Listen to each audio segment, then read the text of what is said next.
Good morning. I am calling to order the Connecticut State Advisory Council for Special Education meeting on Wednesday, July 10th at 10:11 a.m. I'm Susan Yankee. I'm the chair as well as a parent member. So during this meeting, quick reminder, the acronym reminder. So if you say an acronym, just take a second to explain what it means.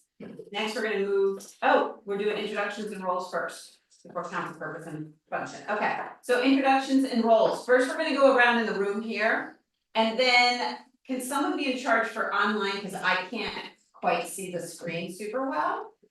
So we're going to go around the room and then online and introduce yourself and your role on this council. Missy, do you want to start? Oh, sure. Missy Wrigley. I am here as a parent of a young man with disabilities. Jody Medina, support staff to the council, and Brian Kimcourt at the State Department of Education. Hi, good morning. Amy Messenger, here as a parent. Yes, hi, Jeffrey Spar, leader of the Jody fan club. And the Brian Tinkwitz support group. I'm here as a parent and I'm also chairman of the legislative committee. Good morning, everybody. Najee Bhatt, representing the Department of Children and Families, Children and Care. Good morning, everyone. Catherine Sum, and I'm representing Aging and Disability Services Bureau of Education Services for the Blind, and I'm also the chair of the membership committee. I'm Susan Yankee, you know who I am. Good morning, Jen Sear, parent representative. Morning, folks online. Brian Cookwood, Special Education Division Director. Okay, we have online, Lori. Good morning, everyone. I'm Lori Fortuna, and I am a parent stakeholder. Sean, sorry, I didn't see you up on top of that screen there. Sean? Good morning. I'm Sean Cronin. I work with Brian in the Bureau of Special Education. Allison? Good morning. I'm Allison Copey. I represent the Bureau of Rehabilitation Services. Rita? Good morning, Rigopula Rita Helkias. I am representing Department of Corrections and I am the Director of Special Education. Welcome. Thank you. Lena? Good morning, everybody. I'm Lena Esposito, and a parent of a beautiful 19-year-old autistic girl. Thank you. Tom? Good morning, Tom Kosker, representing Disability Rights Connecticut, the protection and advocacy system here in Connecticut, and I'm also a parent. And Dimpy? Good morning, everyone. This is Dimpy Malvania. I'm a parent stakeholder. Thank you. Brian? Good morning, everybody. Brian Smith. I'm an Assistant Regional Director for the Department of Developmental Services, and I represent all the stakeholders through DDS, and I am less than a half a mile away from being in person. So I'm technically hybrid right now. Compliments of DOT in an accident, I'm delayed. Drive carefully. He's in transit. All right. Okay. Is that everybody? Great. I think so. Okay, we have two more. Ms. Jane. Hi, everybody. I'm Jane Hampton with the Connecticut Advocacy Center, and I represent the families that we speak to at our center. Hello, everyone. My name is Joviana Morales, and I represent parent. I'm a parent member. Thank you, everybody. Next, council purpose and function. So the SAC brings together the Connecticut State Department of Education, which is our CSDE acronym, educators, related service providers, administrators, legislators, parents, as well as students and persons with disabilities, all dedicated to supporting the education of students with disabilities. Through these meetings, our priorities and recommendations for the CSDE and the Connecticut General Assembly are formed. You can find more information on the Connecticut State Department of Education website, along with past meeting videos and annual reports. Okay, next, I have public comment. Is there anybody? I do not have anyone online. Okay, so quick question. We don't have consent agenda, but we do need to move the meeting minutes to be voted on next time. Am I allowed, can I do that?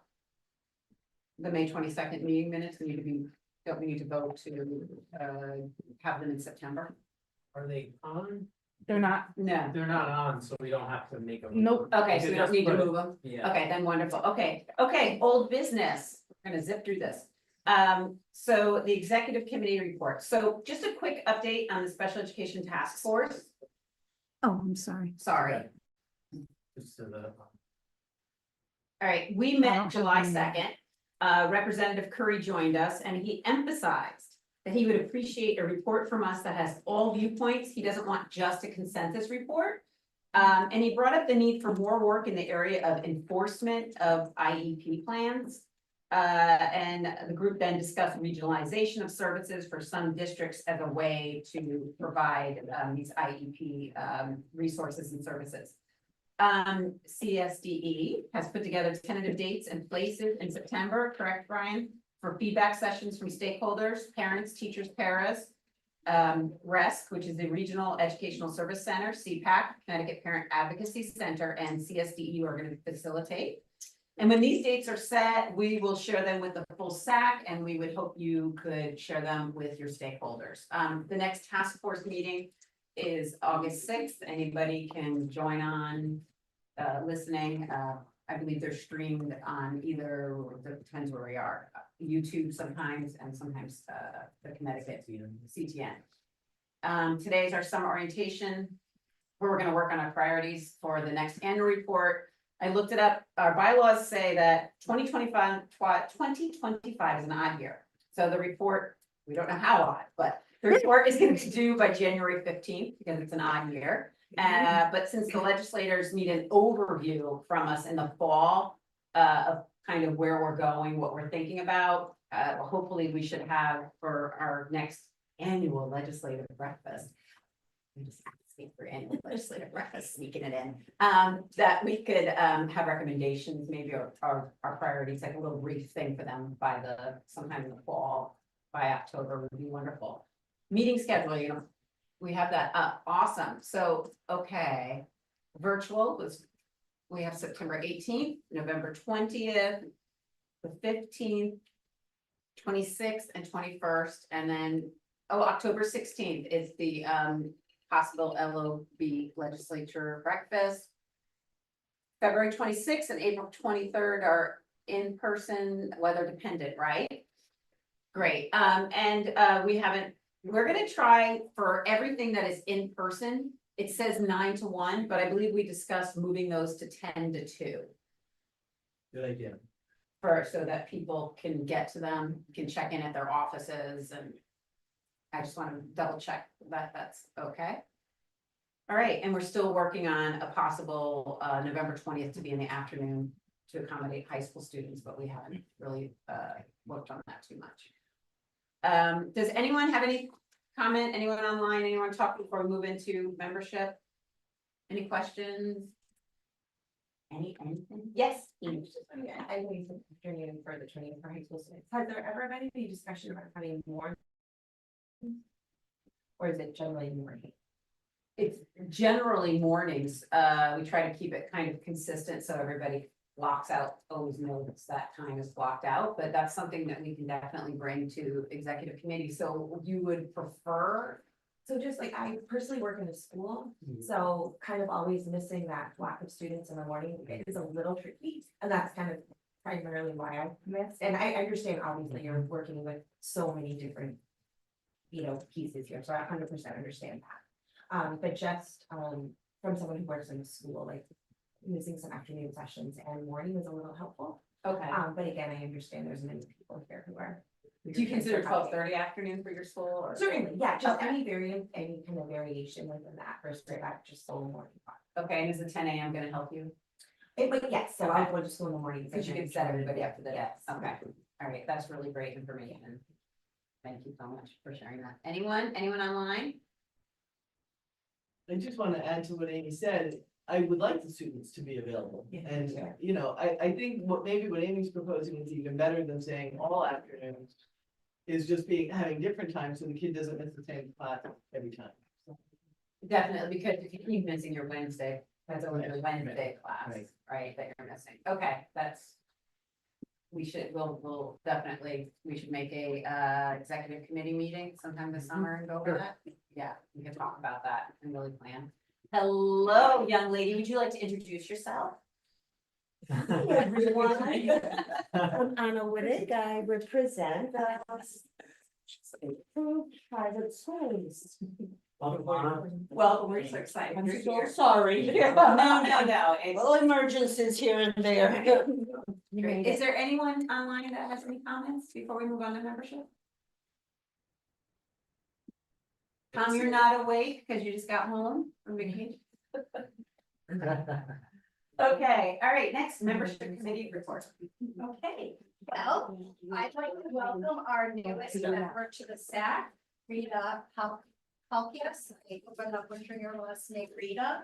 And she represents USD 1 Department of Corrections. So welcome, Rita. I know you introduced yourself earlier. I'm not sure if there's anything else you'd like to share with the group. No, thank you. I'm very excited to be part of this council. I appreciate Brian reaching out to me and asking.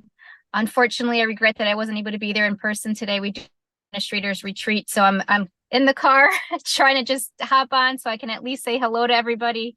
And I really look forward to meeting you in person and getting to know you all a little bit more closely. So thank you. Thank you, Rita. I know you're multitasking today. Thank you so much for making our choices. And we're so excited to have you as a part of the SAC. And we're looking forward to working with you this coming year. So thank you. Thank you. I appreciate it. Have a And great session today, Rita. yeah. Thank you, everyone. And I'll see you guys in September. Thank you. Take care. And the membership committee is in the process of reviewing applications for our current vacancy on the council. So stay tuned for more information. Hopefully we will have more to share when we meet again in the fall. And we also have 3 student vacancies. So 2 of our students graduated, 1 student had to resign due to too many other commitments.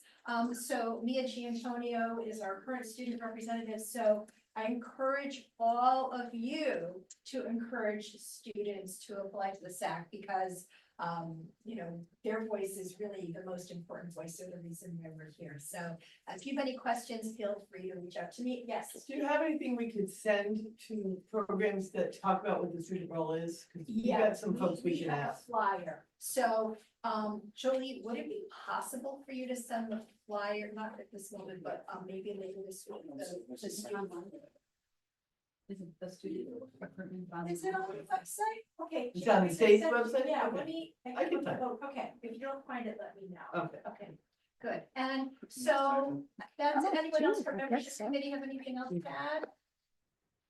No? That's it for membership. Would you like to introduce yourself? Oh, hi, I'm John. I'm a parent member. Thank you. And I've been on SAC for a few years now. I have no idea how long. But it's a pleasure to be here. Thank you. And next we have legislative committee report. I guess, Brian, are you going? Sure, yeah. So just a couple of updates, if you want to move on to the next slide. From the last session, just wanted to highlight the substitute Senate Bill 14, where we have a statewide transition services coordinator. Within that bill, the State Department was actually allocated new positions to oversee the implementation of secondary transition, as well as some of the new areas of mediation. So we actually have 2 new associate consultants who have joined the team.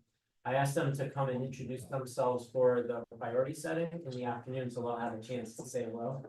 And so Laura Luna has been hired, as well as Alexa Osterhout. They from school districts. So again, I'll have them introduce themselves, but we're happy to be expanding our capacity at the state. We also have an offer out to a 3rd associate consultant that will be joining our team, as well as 2 ed specialists.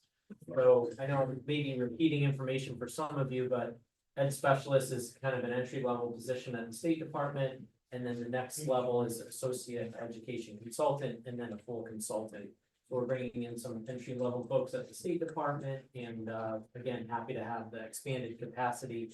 We also are bringing on a bureau chief to help oversee and lead the department. And so people have asked, Brian, does that mean you're leaving? That I will be staying along with another administrator on the team. And so we're again happy to have a new leader come on board. We posted that publicly last week and it's I think the posting closes sometime this week. So we have several applicants and we'll keep you up to date as far as how that's going. With regard to the legislation, though, we've been working on a few different things. All the transition programs in the state are now listed on our website. So we have a repository where you can see all of the programs, whether they're public or private. And there's a link to their website. We're also working with partners, external partners on statewide standards for transition programs. There are some national standards that we're looking at to adopt in Connecticut. And so we have a collaborative group working on that to be able to have those in place. Our goal is to have draft standards ready for comment right in the fall, this fall, and then be able to operationalize those standards for these programs starting in January of next year. So our partners at CERC are charged with executing, it's not a negative word, but. Well, this is gonna be fun. I get to execute people. All right.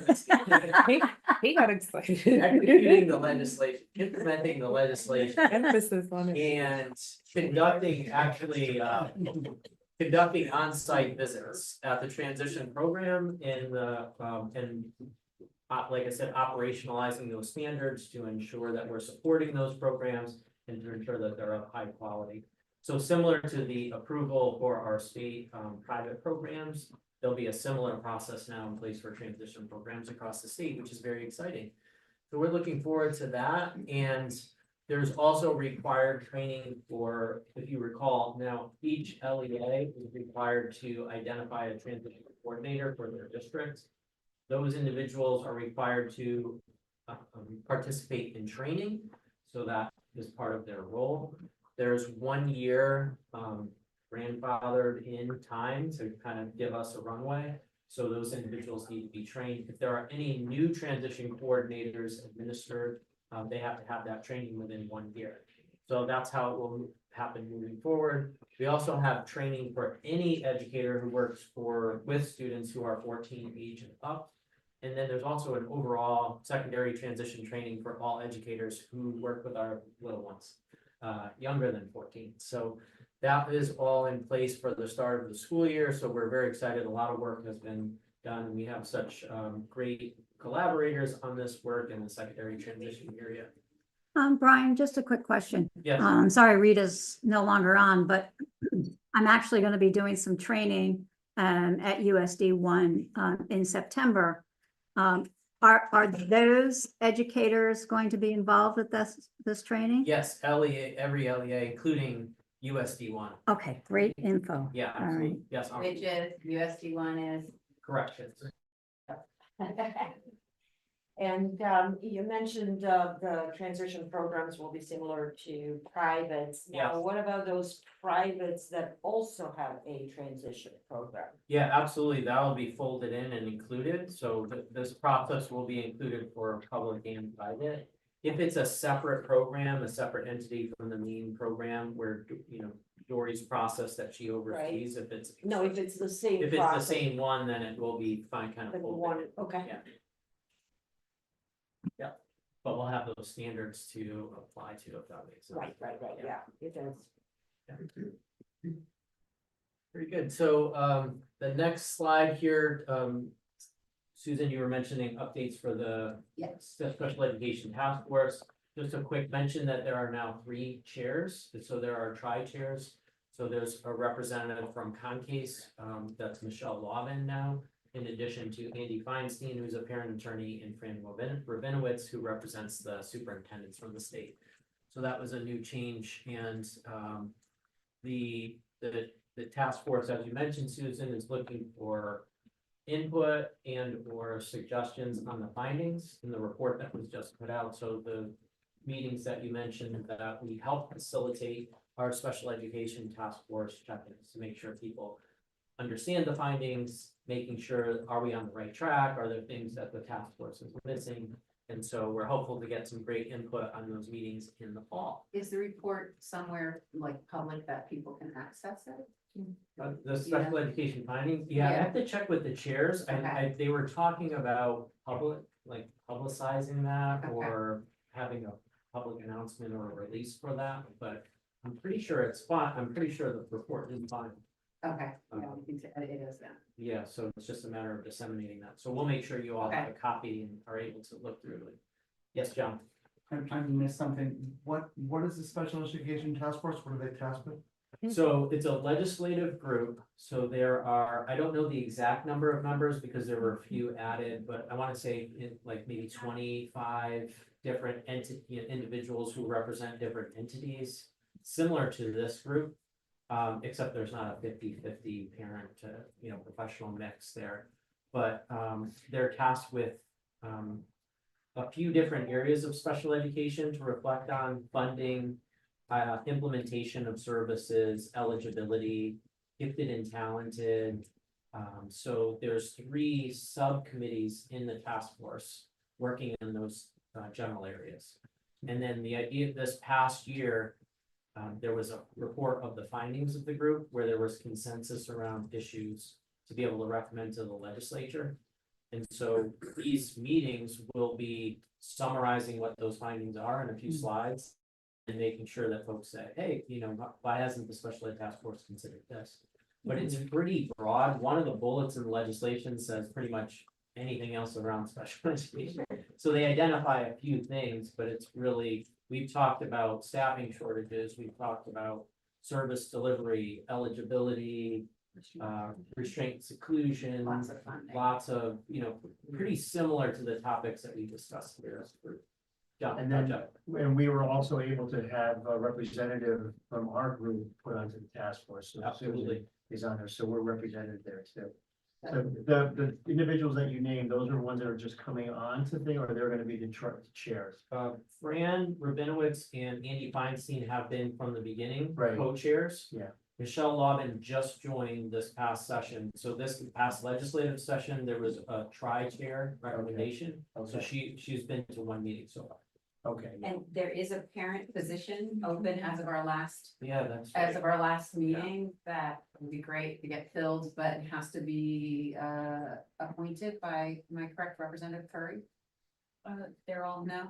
named by specific. Different, yeah, it's Different on, entities. yeah, you can look, we can, or I can, if anyone's interested, I can find out if you're interested in being a parent representative. It'd be wonderful to have more parent. So Michelle Lobbin is an attorney who represents school districts. Yes. Just so people. This is know. specifically Concase's representative. She represents Concase. Okay. She also works for Virgin and Moses, Right. representing school districts, but that's, her role is as a Concase representative. So there's a parent position we really like. Parent voice, and if anyone reads the findings and you have any questions or anything, you can always reach out to me because I really want to, it's not my voice on this, it's your voice. So anything. So where do you find? That's their what I, report? I've sent, I believe I sent out the final draft of the full stack, but I can send it again to, it's not public? I don't think it's public yet, or it's gotta be public. Oh, okay, I think so it's still in process. I think I sent versions, but it's changed multiple times. Because you were looking for input on the final draft. Yeah, on the so final you draft, you yeah. have sent that, but once it is finalized, we will make sure that. Yeah, we have another. We meeting. talked about doing a press release and something formal to make sure that it's, I don't think it's yet in the hands of the legislature. But I'll double check with the chairs. But the feedback sessions that you're putting together are gonna be Yes. amazing. I think they're gonna be wonderful, yeah. We're just helping facilitate so that appreciate CPAC's support and facilitating those meetings as well as the rest of Alliance. Okay, is that it? That was, Good, 'cause I have yeah, two so just the last piece about paraeducator professional development. Since our last meeting, we have had 57 districts sign up. It's called 321 Onsite, districts and entities actually, because it's available to any program in the state, any paraprofessional, paraeducator, excuse me, across the state can access online modules from what's called ParaSharp. There are short video segments, 15 minutes in length, around social emotional behavior and trauma-informed practices. There's also modules in there about teacher and paraeducator relationships. And so there's informational sessions set up all through the summer, and administrators need to go on and share contact information to their paraeducators to get set up so that they can hit the ground running in the fall. And this is part of the requirement of 18 hours of professional development for paraeducators. That does not include the bloodborne pathogens and some of those like required trainings. Brian, just a note, Yeah. that, at the email, because it was Mhm. first just for public schools, and then we were added to it, but the dates did not jive because, we got the notice, already one session had passed. Yeah, there's sessions all through the summer. So, So I'm not sure that we have that. okay, yeah, so it, all through July, all through Unless I missed August. an email or something. I'll make sure that you get that and then it's disseminated. Okay, Yeah. okay, wonderful. Yeah, because originally there was a few sessions that were put together very quickly and I think Yes. one of them was already done and Right. passed. And yeah, so there wasn't very many options when we rolled this out in May. Right. But now more and more folks are becoming aware and getting on board, so hopefully we'll that's have awesome. everybody at least aware of and signing up for the start of the fall. And that was called ParaSharp. ParaSharp. Yeah, it's an organization out of Oregon that we have it's a subscription to, a statewide subscription for 3 years. So they do it's asynchronous learning, so as folks can access. The Rusk Alliance is also working on a paraeducator series, which will also be asynchronous. Those are longer videos, 90 minutes in length. And so we're looking to roll those out for the fall as well. Those will be accessible to all paraeducators. And then the final piece of this is that there are funds allocated to disseminate to districts. This past spring, we allocated $5,000 stipends to the LEAs for professional development purposes. And we'll be doing something similar in September as well, because there was some set aside money in the budget for our educators. So, question, yeah. Yes. I know internally, in the state Mhm. world, we have required training, so I think you Yeah. mentioned infection control, so is this Right. a required series that they have to do? No. Or is it, they can choose as paraeducators to select certain ones that are in a curriculum? Yeah, so, great question. So these, we consider these different options for school districts to meet their requirements for the 18 hours. So administrators could go on and assign paraeducators courses. And so, I guess if you're assigned by the administrator, that's that's their requirement or that as an employee. But we are not requiring folks to use it. We're hopeful that they'll access and use them. And ParaSharp actually put together some scope and sequence of, if you want to use our materials for all 18 hours, here's a suggested course of study versus doing 6 hours and complementing that with some other in-district training or other options. Paras are also going to be involved in the transition training, right? Isn't there Yeah, going to be yeah. a piece for that too? Yep. But that's going to be required. Mhm. Brian, who do we contact if we, we're having some training videos uploaded, because we have training videos we have created Mhm. that, we just share one-on-one with people, but they might be worth considering. Yeah, absolutely. Okay. Yeah, so Mike McGrath is the point of contact for the Rusk Alliance that's overseeing the Rusks. If you're thinking about, this would be good for a paraeducator series or specific topics. And you can copy me as well as Dory Papa State. Yeah. Any other questions around? I think that was the last slide for meeting week. legislation affecting HB. Oh, this is a link, so this was a CSDE resource for you all. Around that summarizes the legislation around certification, so I wasn't planning on reviewing, but just for your knowledge, so you can take a look at. It's a nice, I think it's 2 pages, but it's basically succinct.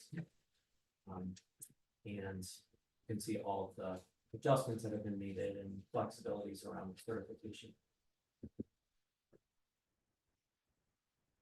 I have just 2 quick pieces of legislation that popped up when I was looking through legislation that was passed. So Senate Bill 00349, which all inmates in the Department of Corrections will be tested for dyslexia, and I didn't know if that was gonna roll over to our USD 1 special education students. And Rita left, so. So I didn't know how that would affect. Yeah, I'm not sure. Okay. If I would have to look into that, but there's individuals who are of school age that in the facilities, USD 1 and the correctional facilities have responsibility for child line. Right. So that there are and can be referrals for students while Okay. they're in correctional facilities. Or if they have IEPs already, obviously the services are being decided. Okay. I just. I would have to wondered if look at they were to part of see that. how that. Okay. Sounds like it's an umbrella over It does any too. type of, yeah. So if there's like a universal screening that they're administering, I would assume it would be Including all. including all of the. Okay. Did you say 3449? It says SB 00349. And then there's a House Bill 05239 that was passed, and this is just a suggestion, it could be part of our priorities.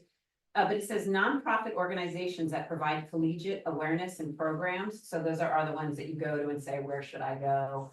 Are now eligible for grants, and I didn't know because Tommy had brought up the specific part that they didn't know, the programs did not know what to do with some of our special education students. If we could suggest that there be a grant specific to students with IEPs, so that's just for us later, but those are 2 bills that I kind of rolled into when I was going through them. There were a lot for a short session. There was. Yeah, sorry, so I just didn't, so. Anyways, that's all I had, and is that anything else before we adjourn? Quiet. All right, would someone please make a motion to adjourn this meeting? Missy so moves. Great, we don't need a second, so, and we don't need do we need a second? You know. Good, we don't need it all in favor, so we are adjourning at 10:44 AM. Wonderful. I want to know if Tom Cosker